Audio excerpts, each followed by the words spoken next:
Mathieu Lazovo, bonsoir. Bonsoir Bastien, bonsoir à toutes et à tous. Les joueurs de l'Union Bordeaux-Bègles avaient la possibilité d'enchaîner une troisième victoire à domicile qui aurait fait du bien. Ça n'est pas le cas. Match nul, un match nul compliqué. On va en reparler avec notre invité, hein. Oui, Cyril Cazot qui a participé bien sûr à cette rencontre qui est avec nous depuis le CEVA Campus à Bègles. Bonjour Cyril. Bonjour. Voilà, on est ravi d'être avec vous pour revenir un petit peu sur cette rencontre. Alors c'est vrai que nous vendredi, on avait annoncé du spectacle, des essais parce que c'est souvent le cas entre l'Union et Clermont. Bon, on a eu peu d'essais et un match nul 16 partout. La première question qu'on peut se poser évidemment et qu'on va vous poser Cyril, est-ce que c'est un bon match nul pour l'Union Bordeaux-Bègles ou il me semble quand même qu'on était plutôt amer du côté de l'Union après ce match nul? Ouais, c'est ça. Forcément, on a été déçus un peu de ce match nul qu'on a fait contre Clermont où on s'attendait à mieux, on espérait autre chose. On n'a pas réussi à mettre notre jeu en place et à faire un match abouti pour espérer autre chose. On va justement regarder peut-être un résumé de ce match et je vous propose, Cyril, qu'on se retrouve tout de suite après pour voir justement ce qui a fonctionné, ce qui a moins bien fonctionné. On débriefe tout ça avec vous, Mathieu en image. Ouais, on va voir le résumé. Ça avait pourtant bien démarré pour l'Union Bordeaux-Bègles. On était justement, Cyril parlait de matchs complets. On les avait, hein, ces matchs complets sur les deux dernières réceptions, Lyon et Toulon. Et c'est vrai que là, on était un peu sur le même rythme finalement, avec un bon début pour l'Union Bordeaux-Bègles, un essai en force, de la vitesse dans le jeu. On voit le bel essai de Maxime Lamotte, hein, qui, sortie après sortie, quand même aussi, est en train de monter en puissance, hein. Voilà, Cyril qui était titulaire, qui est au milieu des avants là, pour aller aplatir cet essai qui a mis l'Union Bordeaux-Bègles sur les bons rails. Cyril, ça avait bien démarré pour vous quand même. On était justement sur le même rythme que les matchs précédents. Ouais, on a fait une assez bonne entame de match, on était contents, on a pris un peu le pas devant sur deux ballons portés, notamment là, juste avant de marquer, où ils prennent des cartons jaunes, ils se retrouvent à 13 contre 15. Et c'est un peu à cette période-là où on prend un essai justement à 13 contre 15, ils arrivent à nous mettre un peu le doute et à basculer eux en positif. Et nous, on a eu un peu de doute à ce moment-là. C'est vraiment le tournant du match, cet essai encaissé alors qu'effectivement il n'y a que 13 Clermontois. Bah, dans nos têtes, il nous fait un peu de mal, bien sûr, parce on est de plus, on prend cet essai, alors que c'est nous, que logiquement, on aurait dû prendre le pas à ce moment-là sur Clermont, et eux, ça les remet dans le match. Du coup, c'est sûr qu'ils engagent de la confiance, et nous, on doute un peu, et ça devient plus difficile pour la suite. Oui, parce que là, avec l'essai de Penaud qu'on a vu, hein, donc avec pourtant une supériorité numérique pour l'Union Bordeaux-Bègles, eh bien, les Clermontois qui reviennent à 7 partout. Et après, c'est vrai que le match se ferme un peu. Est-ce que c'était une volonté de la part de l'Union aussi de peut-être moins jouer? Il y a eu des essais refusés également. Il y en a eu deux refusés. Voilà, donc évidemment, dans la balance, ça prend de l'importance. Mais est-ce que vous avez senti, Cyril, vous, sur le terrain, que au fil de la première période, finalement, le match se fermait petit à petit? Ouais, on l'a ressenti un peu sur le match, parce que, comme vous avez dit, on a eu ces deux essais refusés en plus qui nous minaient un petit peu, et après, du coup, on osait peut-être moins jouer, on a été moins sûr de notre jeu, on n'a pas su retrouver ce qu'on faisait sur les deux matchs précédents. Beaucoup moins de jeux effectivement au large. Vous avez fait jouer plutôt les avants, hein. C'était un combat d'avant ce match contre Clermont.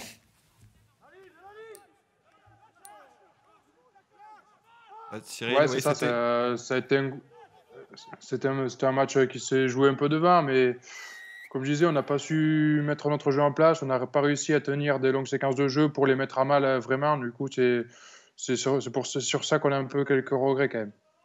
Alors, comment ça s'est passé alors, ce lundi du côté de l'UBB là? Vous vous êtes un petit peu fait secouer, entre guillemets, parce que comment il était Christophe Furios à la fin de ce match? Parce qu'il avait dit, attention, hein, ce match contre Clermont, ça va être un grand match. En général, ça donne toujours des matchs très âpres, très disputés, mais plutôt des beaux matchs. Voilà, vous avez eu droit à aller à une soufflante un petit peu? Oui, oui, c'est mérité parce que, comme je l'ai dit, on n'a pas fait un bon match, on n'est pas content de nous et Christophe aussi. Et il nous a dit que sur certains points du jeu, on a un peu joué, que sur certains points du match, on a joué un peu à l'envers, on n'a pas vraiment retrouvé notre rugby, on s'est un peu affolé, on faisait un peu n'importe quoi. Du coup, c'est pour ça que c'est ce résultat qui ressort. Est-ce que vous avez une explication avec le recul maintenant? Parce que vous étiez effectivement sur une bonne dynamique, deux matchs précédents plutôt réussis, plutôt aboutis, notamment celui face à Toulon, où Christophe Furios met en avant le fait que justement, durant cette rencontre face à Toulon, vous avez su rester constant. Qu'est-ce qui n'a pas fonctionné le week-end dernier face à Clermont? Les Clermontois peut-être, mais en interne, vous, dans l'équipe, qu'est-ce qui n'a pas marché? Mais, je sais pas, c'est difficile à dire ce qui n'a pas marché dans l'interne, mais on a eu du mal à vraiment à trouver ce jeu collectif qu'on avait sur les matchs précédents. Et c'est pour ça qu'on n'a pas réussi à mettre en place notre jeu comme j'ai dit auparavant. Est-ce qu'il y avait de la fatigue, Cyril? Ça serait bien naturel, hein, parce qu'on rappelle qu'à la base, c'était une journée de Coupe d'Europe. Finalement annulé, on a dit ça va faire un week-end de repos. Finalement, on joue un match en retard contre Clermont. Donc, vous enchaînez en plus l'Union depuis plusieurs semaines maintenant, sans week-end de repos. Christophe Furios avait dit c'est bien qu'on rejoue maintenant parce qu'on est sur une bonne dynamique. Est-ce qu'il n'y avait pas quand même un peu de fatigue? Vous, Cyril, sur la pelouse, comment vous vous êtes senti déjà physiquement? Je pense pas que ça y joue vraiment la fatigue, parce que c'est la même pour nous que pour Clermont. Ils ont peut-être eu un week-end de moins que nous à jouer, mais c'est pas ça qui joue. Et on sait que dans 2 semaines, on est en vacances, logiquement. Du coup, on va pas se chercher des excuses sur la fatigue en général. Alors, il y a donc ce match nul, un partage des points, certes, mais tout de même, l'UBB qui se retrouve dans le top 6 de ce top 14. Est-ce que ce n'est pas là un motif de satisfaction, de façon de voir le verre à moitié plein ou à moitié vide? Au moins, vous êtes dans le top 6. Ouais, c'est un petit point positif quand même pour nous. On revient dans le top 6.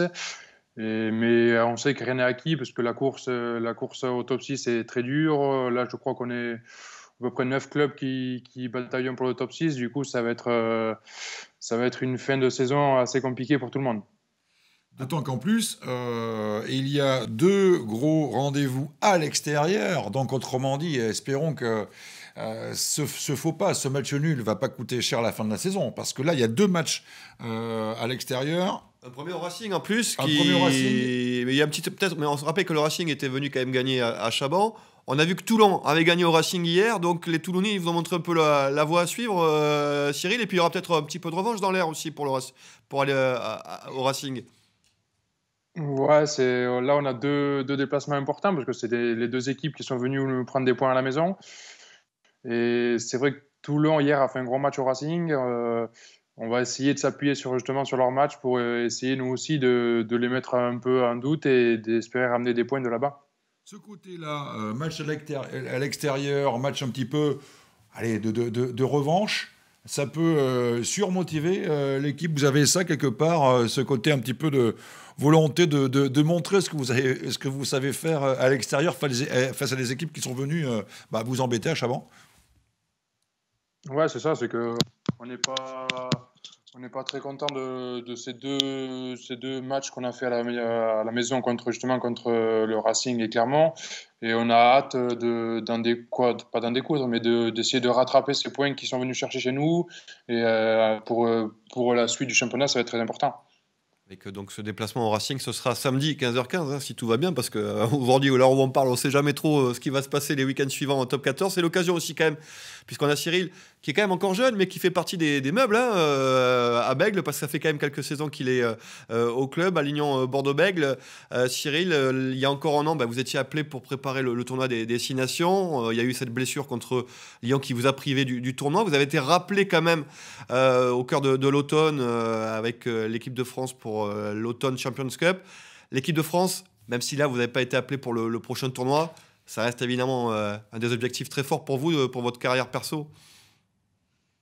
Ouais, bien sûr, c'est toujours dans un petit coin de ma tête, parce que c'est le rêve de tout joueur français d'être en équipe de France. Mais je sais qu'en ce moment, c'est pas quoi. Il y a d'autres joueurs qui sont devant moi, et moi, d'abord, faut que je retrouve ma place vraiment en club, que je retrouve mon niveau ici à Bordeaux avant d'espérer repartir là-bas. Sur quoi il faut progresser justement pour vous encore, pour retrouver peut-être le niveau international? Ouais, de toute façon, je pense qu'on a tous une marge de progression qu'on doit toujours travailler. On a toujours des points à améliorer et ça passe par là pour pouvoir espérer plus. Ça fait pas un petit peu mal au cœur, malgré tout, lorsqu'on est un compétiteur en sportif de haut niveau, de se dire que bah, vous y aviez été, et puis là, vous allez regarder les copains à la télé. Oui, bien sûr, on est toujours déçus dans ces moments-là, mais maintenant, faut montrer une force mentale et essayer de rebondir pour espérer justement revenir et prouver qu'on peut y être. Ce passage en équipe de France quand même, hein, parce que vous avez disputé votre première cape, vous étiez remplaçant contre l'Italie, mais vous avez pu porter le maillot bleu. Ça change quelque chose quand même aussi dans votre quotidien au sein du club. On arrive avec une autre vision, une autre mentalité peut-être. Non, je pense pas. Je pense qu'après, quoi, moi, je suis resté le même joueur. Hein. Je vais pas réinventer quelque chose ou quoi que ce soit, changer parce que j'ai eu une sélection, mais peut-être que ça apporte un peu plus de sérénité dans le club quand il y a des joueurs qui ont fait partie de l'équipe de France, qui ont des sélections. Ça apporte un peu plus, quoi, un peu de meilleur pour le club. On l'avait évoqué à plusieurs reprises, cette notion de confiance qui manquait au début de ce top 14, qui semble être retrouvée depuis quelques semaines, notamment avec des bons résultats et la remontée au classement. Est-ce que ce match nul remet un petit peu en cause la confiance et la sérénité dont vous faisiez preuve ces derniers matchs? Non, je pense pas que ça remette en cause. C'est juste que là, on n'a pas réussi à faire ce qu'on savait faire, à faire notre rugby, clairement. Mais on sait que sur certains moments du match, on a vu on pouvait les mettre à mal et on peut mettre à mal tout le monde si on respecte notre système et notre plan de jeu. Donc, à nous de travailler dessus pour pouvoir le faire sur tout le match. Voilà, Christophe Furios qui mettait en avant les marges de progression pour l'équipe selon lui, la progression des molles dans les 22 mètres adverses, le jeu sur la largeur et la patience. Il y a toujours du travail, hein, Au niveau des molles, ça n'a pas été trop mal, au contraire, hein, face à Clermont. Vous avez même certains revoyaient parfois la tortue béglaise, tellement le travail des avants était propre et costaud. En revanche, au niveau de la largeur et de la patience, il y a encore effectivement des progrès à faire. Mais comme vous l'avez dit, Cyril Cazot, lorsque l'UBB met en place son jeu, vous pouvez faire basculer toutes les équipes, notamment le Racing. Peut-être le Racing. Hein. Voilà. Il y avait eu un bon match l'année dernière au Racing. C'était peut-être l'un des plus beaux matchs d'ailleurs de l'Union la saison dernière, qui avait vraiment brillé au Racing. Donc c'est vrai qu'on souhaite quand même la même issue, bien sûr, pour l'Union Bordeaux-Bègles et pour Cyril samedi à l'Arena. Merci beaucoup en tout cas d'avoir accepté de nous accorder quelques instants, Cyril Cazot, donc à quelques jours de ce gros match au Racing. L'UBB, on en a parlé. Eh bien, restez avec nous parce que le rugby, il en est encore question. Toujours avec vous, Mathieu. Nous allons prendre la direction de Bayonne, l'aviron bayonnais, et qui a perdu face à Pau. Pourquoi? Comment? On en parle tout de suite.